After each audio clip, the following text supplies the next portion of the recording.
আসসালামু আলাইকুম। আমি আপনাদের মাঝে একটি বই রিভিউ নিয়ে আসছি। বইটির নাম হচ্ছে বাংলা অলংকার, মোহাম্মদ আব্দুল নঈম।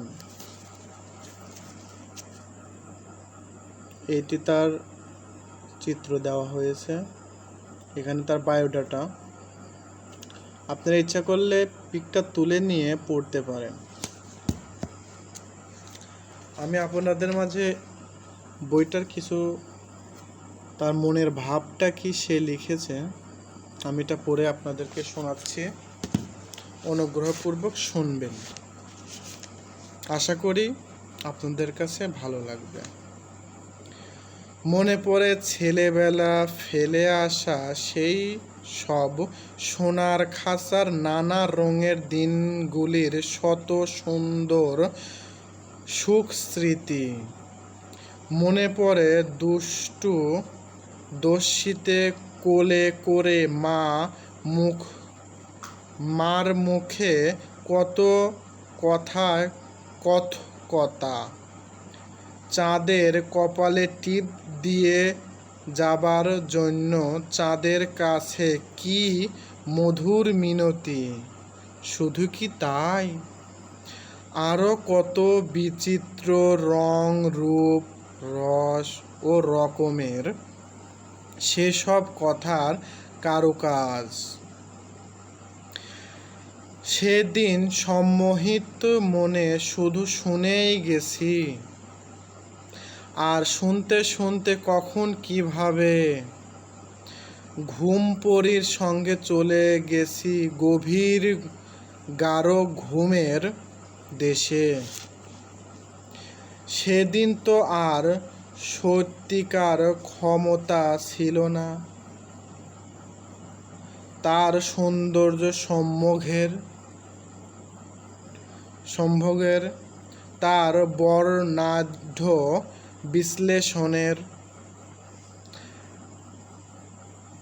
আজ অন্তত বুঝতে পারি সংসারের শুধু মাই নন, শিক্ষিত অশিক্ষিত পুরুষ নারী নির্বিশেষে মানুষ মাত্রেই আপন অজ্ঞাতে সজাত স্বতঃস্ফূর্তভাবে কত বড় বাকশিল্পী, কত অকল্প, অদ্ভুত, অপূর্ব আর অলৌকিক বিচিত্র, বিশাল বর্ণাঢ্য আর বিস্ময়কর তার ভাবনার মেদুর মায়াবী জটিল জগৎ। সেই জগৎ থেকে তুলে আনা বক্তব্য বিশ্লেষণের তার সমূহ সৌন্দর্যের স্বরূপ সমুদ্ঘাটন অলংকারের আসল কাজ। সেই সুকঠিন কাজের কিছু কিছু প্রাসঙ্গিক পরিচয়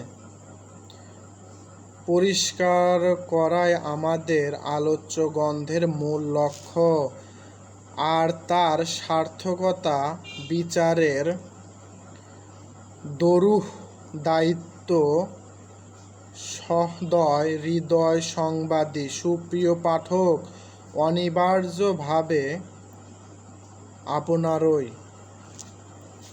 এখানে খুব সুন্দর করে লিখছে।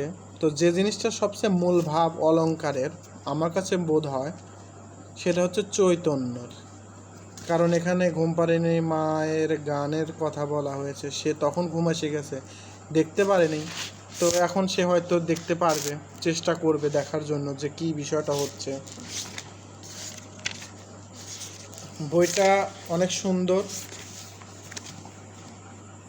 ইনশাল্লাহ আমি পড়ার চেষ্টা করব আপনাদের মাঝে তুলে ধরার জন্য।